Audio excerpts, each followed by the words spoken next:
Konfirmasi. Assalamualaikum warahmatullahi wabarakatuh.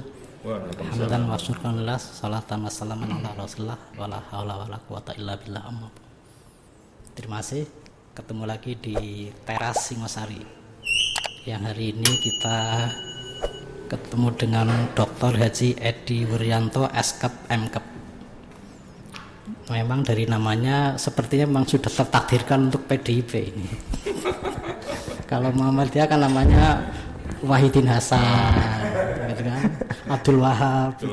Tapi ini Edi Wuryanto. Nah, itu Jadi namanya memang sudah nyambung dengan PDIP namanya. Nasionalis.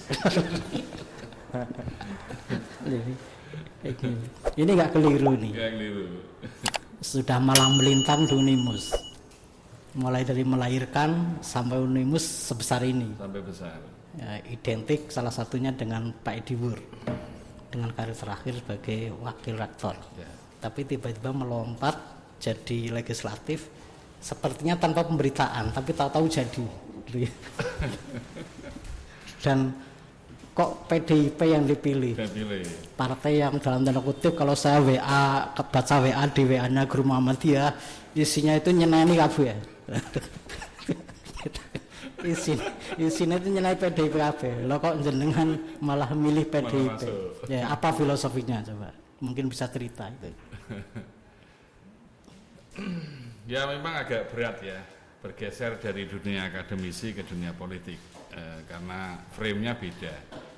Frame akademisi itu frame ilmuwan, nilai-nilai etika moral, disiplin hidup itu tinggi, banyak terkait dengan teori-teori, kemudian masuk dunia politik yang memang pertarungannya lebih keras. Ini nggak mudah. Jadi banyak teman yang mengatakan kamu gila, apa bisa kamu dosen jadi politisi gitu ya? Karena apalagi dalam dunia politik saya juga awam karena semenjak 2004-2005 saya sudah wakil rektor itu. Saya geser dari karyawan Perserikatan Muhammadiyah kemudian geser ke PNS. Automatically frame saya juga frame PNS. Apalagi dari PNS geser lagi ke dunia politik, ini bukan persoalan mudah. Tapi mungkin jiwa saya ini jiwa aktivis yang lebih menguasai. Jadi meskipun dosen itu sebagian besar waktu lebih digunakan untuk aktivis. Aktivis di mana-mana, di Muhammadiyah iya, dulu kan MPKU juga. MPKU wilayah, lalu juga saya ketua Persatuan Perawat, itu juga Jawa Tengah juga rakyatnya ada 60.000, ketua Asosiasi Perguruan Tinggi Kesehatan Jawa Tengah. Jadi banyak persoalan yang tapi belum pernah masuk di partai. Belum, sama sekali tidak boleh kan PNS kan. Jadi itu aktivis itu kalau ada persoalan belum selesai itu gemes gitu loh. Jadi ada rasa penasaran yang ketika ini belum selesai masih ada tanggung jawab yang harus dituntaskan. Nah kebetulan persoalan kesehatan itu kan kompleks. Sistem kesehatan nasional juga belum seperti yang kita harapkan.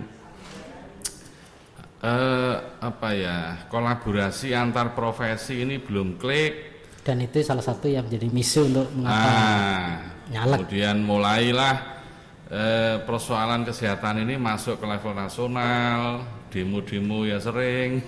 Saya pernah membawa pasukan 100 bis ke Jakarta demo di DPR RI, yang pernah masuk Komisi 9, yang pernah sebagai demonstran. Jadi wakil rektor memimpin demo lagi. Dan sekarang duduk tahun 2008 itu saya ingat. Dan sekarang duduk di Komisi 9. Sekarang duduk di Komisi 9 dan orang yang saya demo masih di situ. Sekarang ini teman saya. Nah, mungkin persoalan-persoalan itu sehingga membuat teman-teman itu banyak yang mendorong lo masalah politik. Biar persoalan kita ada yang bisa mengakses dalam policy dan regulasi. Nah, saya sudah beberapa kali sounding itu. Ya teman-teman PKS ada yang sounding, PAN belum. Golkar itu Mas Bambang Susatyo itu ngelamar itu saya di mana itu di Purbalingga. Supaya nyalek di saya waktu itu Mas masuklah pokoknya tak kawal. Waktu itu di Purbalingga, perjalanan dari Banyumas ke Purbalingga. Tapi pilihan jatuh pada tapi saya tidak tahu ada beberapa tokoh di PDI Perjuangan yang kemudian mengakses, ya kebetulan dengan Mas Bibit Waluyo, Mas Ganjar itu sering komunikasi. Tapi puncaknya ketika saya menghadirkan Bu Megawati untuk menyelesaikan persoalan kesehatan, beliau merespon, lalu melalui putranya loh ya menemui, ya meminta saya datang ke Jakarta untuk kemudian diajak diskusi yang intinya kalau ini nggak kamu kawal ya nggak mungkin bisa persoalan kesehatan, harus ada yang ngawal. Tiba-tiba dia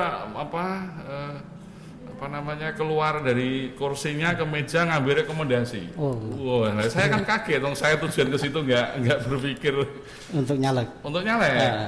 Wah, saya mengatakan pada beliau, Mas, saya PNS, saya dosen, baru selesai S3, uangku habis, nggak punya uang saya.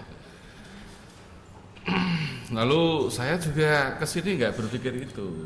Nah, akhirnya mohon maaf, rekomendasi nggak saya bawa pulang, tolak itu.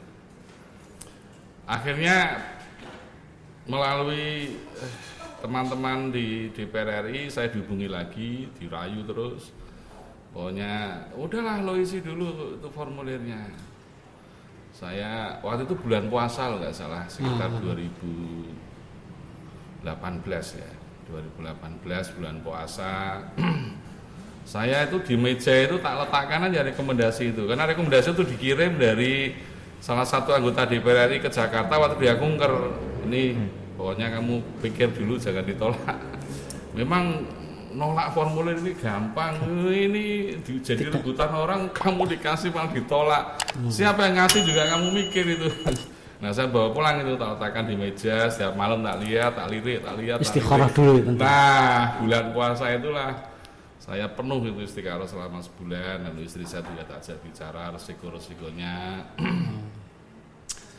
Lalu istri saya hanya mengatakan begini, silahkan Mas maju ke dunia politik dengan syarat semua aset yang kita miliki boleh kamu jual, yang penting tidak punya utang. Dan nyatanya tidak punya utang ya untuk nyalek kemarin. Punya. Ya. Oh, punya. Saya kira tanpa utang bisa nyalek gitu. Wah, akhirnya nambah kacau saya. Wah, galau saya. Ya udahlah. Karena istri sudah bilang begitu, nah saya itu ada rumus. Kalau istri mengizinkan, itu mudah. Kuncinya di istri. Kuncinya di istri. Oh, iya. Kalau istri nggak pernah mengizinkan, saya nggak pernah berhasil. Itu sudah banyak peristiwa itu dalam hidup. Tapi istri nggak mengizinkan yang lain-lain. Wah, iya jelas. Nggak mengizinkan yang lain-lain ya. Nah, dari hanya itu aja yang diizinkan. Saya, kalau nggak salah habis Idul Fitri itu saya ke Jakarta, saya buat formulir. Kemudian saya hanya mengatakan saya hanya butuh backup. Kalau tidak di backup, saya akan tarik lagi. Saya minta dapil, minta nomor. Jadi saya minta dapil di Grobogan, daerah saya. Kebetulan Grobogan juga nggak pernah ada satupun orang Grobogan yang jadi anggota DPR. Jadi ini pertama kali pemecah rekor. Pemecah rekor di Grobogan. Nah, kemudian saya minta nomor 3. Loh, kok nggak minta nomor 1? Nggak mungkin lah orang baru nomor 1. Nomor 3, mengapa? Nomor partainya nomor 3. Jadi kan enak sosialisasinya. Kalau ini nggak dipenuhi, saya tarik. Itu ujian buat para pemberi rekomendasi. Dan itu dipenuhi oleh. Nah, inilah kemudian kok semuanya dipenuhi. Keluar DCS, data calon sementara. Nomor 3 bener. Dapilnya bener juga. Sesuai keinginan. Saya malah bingung itu, menangis saya. Waduh, ini gimana ini? Nomor 3 dapil 3. Dapil Jateng 3. Ya kan? Partai PDI Perjuangan nomor 3, Jateng 3. Nomor urut 3. Kan pas toh. Yeah. Enak kan? Nah, kalau orang kampanye metal gini ya 3. Kan enak. Walaupun Muhammad ya metal ya dia. Nah, ujian itu dipenuhi. Artinya, wah ini partai komit. Nah, dari situ saya nggak lagi mundur. Ya, saya harus bergerak. Sebagai kader Muhammadiyah yang mungkin dari sisi jumlah tidak banyak, sementara untuk jadi legislatif butuh dukungan banyak. Apa yang dilakukan Pak Edi? Ya memang saya awalnya juga begitu, tetapi orang tua saya dulu kan PNS ya, PNS, sehingga nasionalisme itu sejak saya kecil dibangun. Karena itu mempengaruhi beberapa tokoh nasional yang menurut saya membuat figur publik saya itu muncul. Saya mempelajari Soekarno, Soeharto, semualah tak pelajari, dari semua buku-bukunya tak pelajari. Tapi memang saya harus melihat hubungan antara Soekarno dan Muhammadiyah. Kalau Muhammadiyah. Ya, saya kira ini hubungan penting ya dalam perjalanan hidup Soekarno. Dan tentu seorang istri kepada suami pasti ada nilai-nilai dalam hidup yang mempengaruhi policy pemikiran Soekarno. Saya hanya melihat itu saja. Jadi tak pikir ini PDI Perjuangan tokoh sentralnya Bung Karno, dan saya juga menyenangi dia, mengidolakan, lalu kemudian juga nilai-nilainya dengan Muhammadiyah juga nyambung, ambil. Udah, saya nggak pikir panjang, ini cocok semua ini. Maka saya memang bingung sendiri itu. Artinya sudah politik itu kayak gini ternyata. Tapi awalnya sudah ada titik sambung ya. Ya, kalau dari sisi ideologi, kunci bahwa Muhammadiyah dan Soekarno ada titik temunya. Ada titik temu. Itu saya lihat ideologi Soekarno dengan Muhammadiyah juga nggak jauh. Itu menjadi bagian dari filosofi untuk masuk di PDIP. Untuk masuk di PDI Perjuangan. Saya hanya melihat ideologinya saja. Jadi ideologi yang dibangun, dan setelah saya masuk sekarang tidak ada satupun, bahkan irisan yang ketemu itu udah lebar, irisan yang ketemu itu. Maka menurut saya ini tidak ada bersoal. Dan bagi saya sendiri bukan di mana hidup.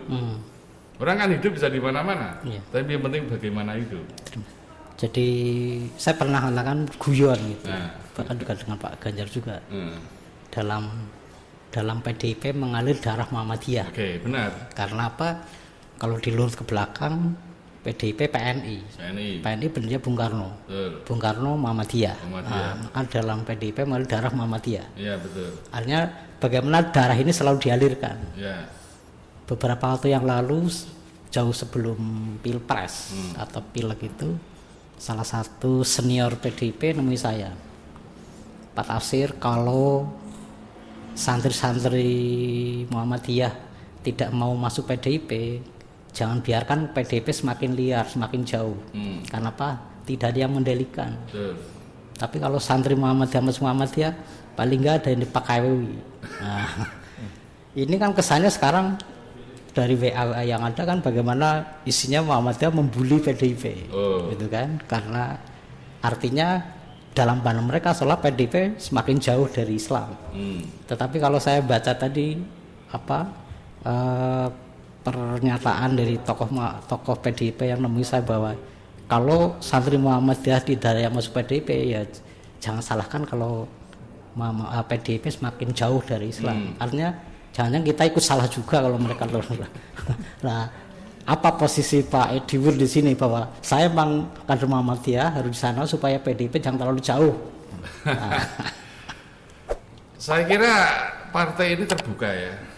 PDI Perjuangan terbuka, bahkan di 2019 itu beberapa kader Muhammadiyah kan juga diberi kesempatan untuk peluang masuk, dan berharap sekali PDI Perjuangan itu warnanya bisa heterogen ya.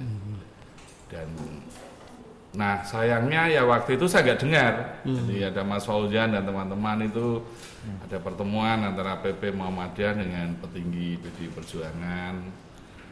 Cuma waktu itu Pak Sekjen kok mengenal saya, menanyakan saya, loh ini ada satu lagi dari Universitas Muhammadiyah Semarang, kok nggak ikut ke sini? Saya memang waktu itu mungkin sedang fokus di dapil ya, nggak dapat kabar. Tapi ya bersyukur saya merasa bersyukur ya bisa masuk ke situ. NU juga diberi. Jadi saya punya teman NU yang memang diminta untuk masuk ke PDI Perjuangan. Setelah sekian lama duduk di Senayan, walaupun mungkin baru berapa setahun ya, ada hal yang mungkin bisa diperankan sebagai legislatif saya masih di sana. belajar, Ah. maka saya nggak terlalu gegabah, saya nggak terlalu melangkahnya itu siksak. Saya terus belajar bagaimana sih memaknai DPR RI, parlemen, kekuasaan, kemudian juga bidang yang saya garap di Komisi 9, apa yang bisa saya konekkan. Tetapi bahwa naluri saya, karena kan saya ini diberi ajaran oleh orang tua saya, kamu hidup jangan sampai lupa sumber. Ya, nah, sumber hidup yang paling berpengaruh saya kan Muhammadiyah. SMA Muhammadiyah, kuliah di Muhammadiyah, kerja di Muhammadiyah. Membidangi lahirnya Unimus. Oh pasti. dulu tarung. Bagaimana kita dulu di sini geser ke gedung Undu sampai walah dulu kayak apa yang masih rawa-rawa. Tidak layak untuk dihuni. Pokoknya isinya jin dan teman-teman semua lagi. Sampai sekarang sudah sedemikian megahnya. Kuliah S1 beasiswanya Unimus. Unimus. Kan, saya harus artinya ya sumber kan. Unimus banget di sini ya. Jadi saya nggak mungkin dilepaskan dari Muhammadiyah. Maka diperintah atau tidak diperintah mindset saya ya harus kembali kepada sumber. Nah ini yang membuat saya merasa bahwa saya sangat senang ada di situ. Dan walaupun kecil mungkin udah ada yang bisa disumbangkan untuk Muhammadiyah. Ya mulailah, pokoknya mulailah seadanya. Nah, nanti saya diperankan apa oleh Pak Tafsir ya, mungkin bisa menyapa Muhammadiyah Dapil. Saya dengan Pak Jati ya, dengan Grobogan, Padi ya sering komunikasi, terutama di Grobogan ya. Jadi pada pimpinan daerah Muhammadiyah dan mungkin Ortom, Aum yang ada di Dapil 3. Jateng, Grobogan, Rembang, Blora, silahkan komunikasi dengan. Saya sudah ketemu dengan PDM Grobogan untuk pengembangan perguruan tinggi di Grobogan. Bahkan diundang lengkap itu, hanya setelah itu terus COVID, terus ya COVID tentu harus membatasi, apalagi Grobogan merah hitam. Ya. Mungkin reses ini saya akan follow up. Sekalipun tentu tidak hanya terbatas pada Dapil ya. Oh iya. Nah, Mas Eko itu dari M1 SMK Muhammadiyah Sutomo Sukoharjo juga bisa di. Pokoknya semua yang bisa diakses lah dengan senang hati ya. Termasuk gedung ini mungkin juga bisa. Lah itu. Nah ini agak susah lagi. nanti Pak Tafsir kali. Jadi ketika teman-teman Muhammadiyah yang tampil di legislatif tingkat nasional nyaris semuanya gagal, DPR RI tidak ada di partai apapun, termasuk DPD. Sementara Pak Edi yang di luar perkiraan malah jadi.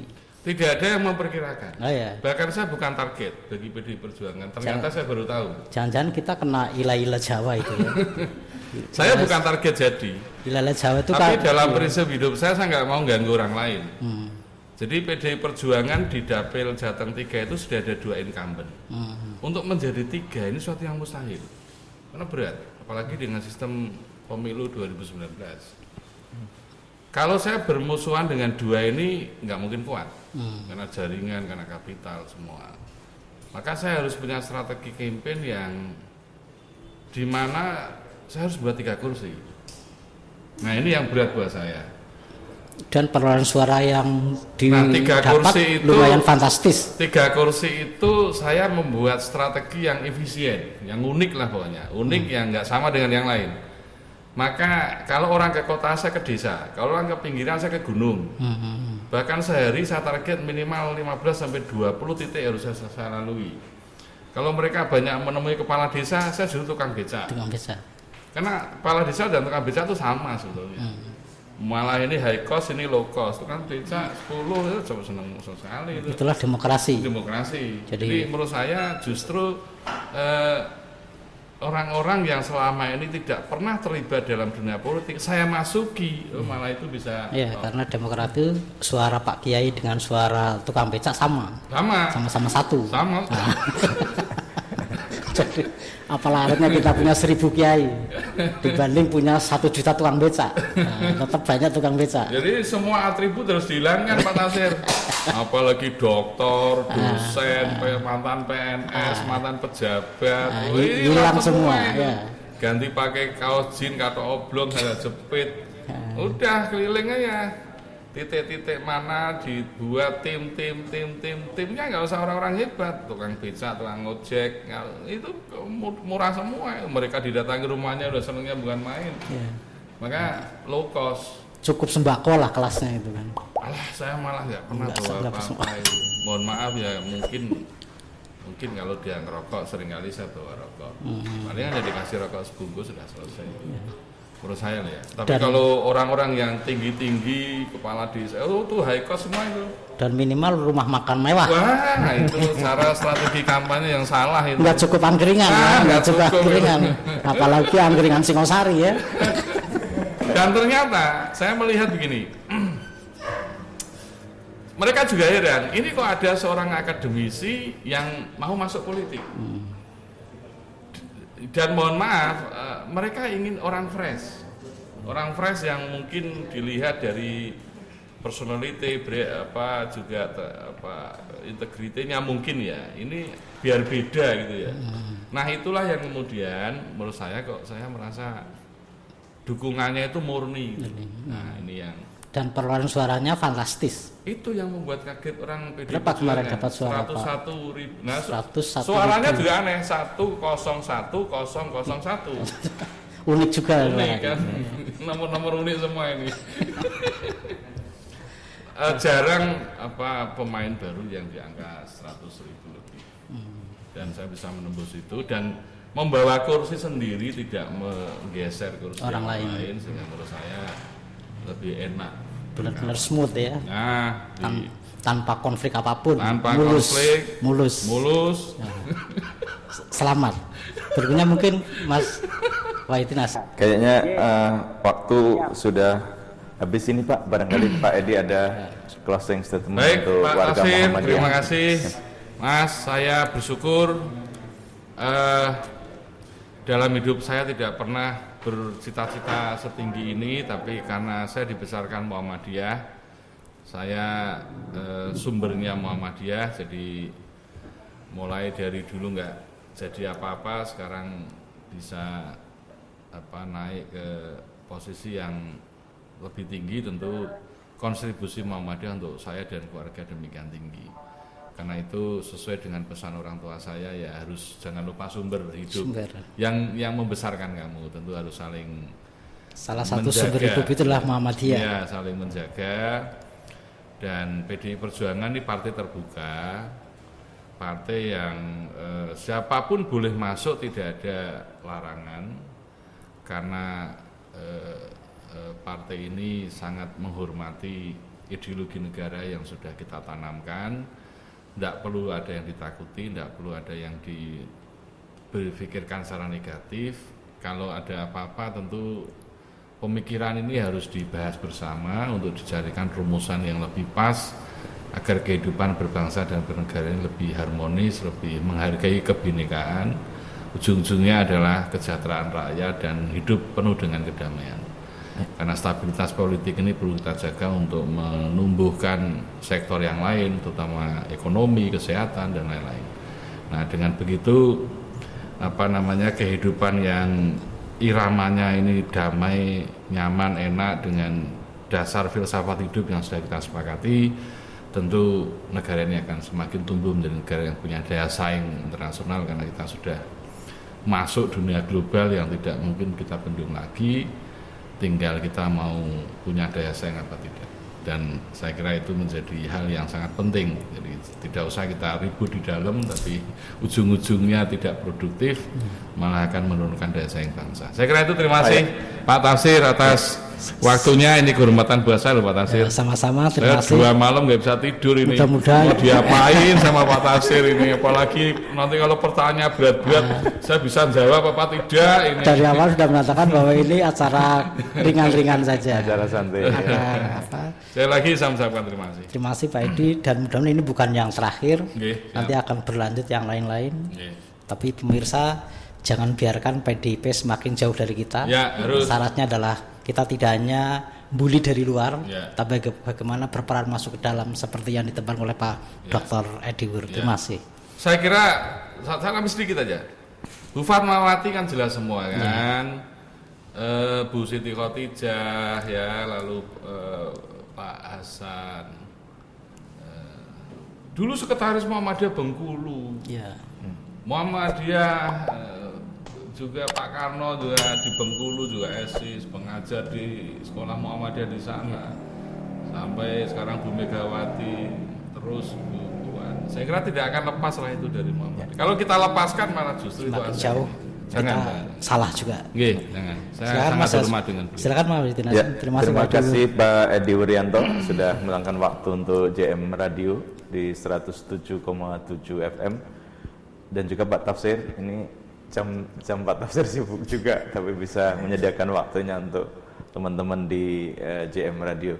Pada seluruh pemirsa dan pendengar Radio JM di 107,7 FM, silakan subscribe di YouTube dan like di semua jaringan medsos dan media yang dimiliki oleh pimpinan wilayah Muhammadiyah Jawa Tengah. Teras Singosari hasil kerjasama dengan Lazismu Jawa Tengah. Jangan lupa seluruh pendengar dan pemirsa yang masih ada kesempatan kita untuk berkorban melalui rendangmu, kami persilahkan. Ini batas limit kita untuk mencantumkan logo di kaleng rendangmu yang ada di meja Pak Edi dan Pak Tafsir. Terima kasih sekali lagi atas seluruh dukungan dan partisipasinya di Teras Singosari pada hari ini, Senin, Juli 2020. Semoga bisa bermanfaat dan saya kurang lebihnya mohon maaf. Aku qouli hadza fastaghfirullahaladzim, nasrun min fathun qarib. Yang terakhir, selamat dan sukses kepada seluruh keluarga besar Ikatan Belajar Muhammadiyah di Milad ke-59. Tetap jayalah IPM. Nun wal qalam yasturun. Assalamualaikum warahmatullahi wabarakatuh. Waalaikumsalam warahmatullahi wabarakatuh.